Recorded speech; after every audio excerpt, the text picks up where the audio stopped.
Mesdames et messieurs, l'ODJ se trouve aujourd'hui au Morocco Gaming Expo, qui se déroule sous le haut patronage de Sa Majesté le roi Mohamed VI.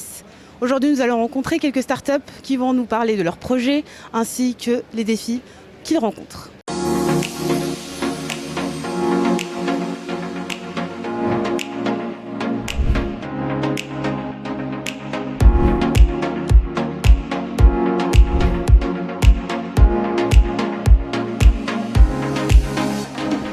Bonjour, toujours dans le cadre du salon, nous nous retrouvons avec Monsieur Berken, directeur technique d'Algorithmic, qui va nous présenter son concept. Tout d'abord, merci de nous recevoir justement à ce salon. Le concept d'Algorithmic, ça va être une franchise internationale où on va éduquer, plutôt rééduquer les enfants à Internet.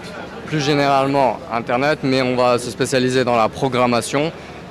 Là où on va leur donner les outils pour pouvoir construire leur univers, pour pouvoir construire leur monde, mais surtout contrôler ce qu'ils font sur leur ordinateur. On va être spécialisé dans la programmation de sites internet, d'applications, etc., mais aussi de jeux vidéo.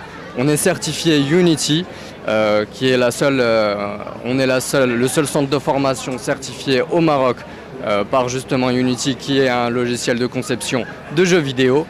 Et nous, on va mettre en avant justement le côté création, le côté éducation autour de ce domaine-là pour pouvoir justement à terme éduquer notre audience marocaine à justement cette industrie qui est naissante et pouvoir faire du Maroc l'un des prochains leaders, on l'espère, Inch'Allah, dans les prochaines années.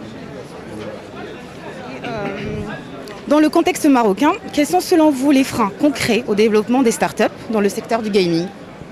Les freins vont être les formations. La majorité des formations maintenant vont aborder les sujets au niveau de la surface. Nous, on va intensifier, mais surtout on va aborder le programme de manière plus ludique. On va avoir un système de learning by doing, donc on travaille par projet. L'objectif de l'enfant, ça va être à terme de justement avoir une connaissance complète sur le sujet, pas seulement théorique mais aussi la pratique, sous forme de projets, de création de jeux vidéo, de sites internet. Il y a de nombreux exemples sur notre site internet et sur Instagram que vous pouvez consulter sur Algorithmic Serabas-Suissi. Ces projets-là vont justement être faits de manière à ce que l'enfant sache comment, mais surtout pourquoi il fait ça. L'objectif, ça va être que l'élève va avoir une maîtrise totale. Le professeur va être là justement pour l'accompagner. La majorité de nos professeurs vont être des ingénieurs informatiques ou justement des experts dans leur domaine qui vont venir les accompagner du début jusqu'à la fin. Il y a la partie théorique sur notre plateforme qui est justement 100% en ligne où on va pouvoir suivre l'avancée de l'élève par projet mais aussi par leçon, par module. Le parent va aussi pouvoir suivre l'avancée de son enfant en recevant automatiquement des rapports des travaux qu'il va faire, mais aussi il va pouvoir suivre le côté projet où il fera une présentation à la fin de son module ou à la fin de l'année en fonction justement du programme qu'il aura choisi. Et cette présentation va pouvoir être visionnée et consultée par le parent pour qu'il ait le côté théorique sur la plateforme, mais aussi le côté pratique en visionnant ce qu'il aura fait concrètement. Donc, que ce soit un jeu vidéo ou une création de site internet, une application, quel qu'il soit, nous on va donner les outils à l'enfant, à l'élève, pour qu'il puisse justement atteindre son objectif, quel qu'il soit, et on va l'accompagner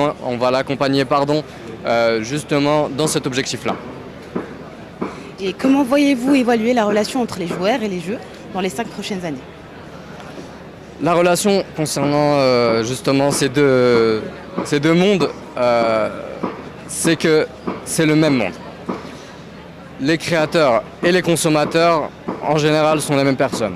Donc les joueurs sont aussi les créateurs de jeux vidéo.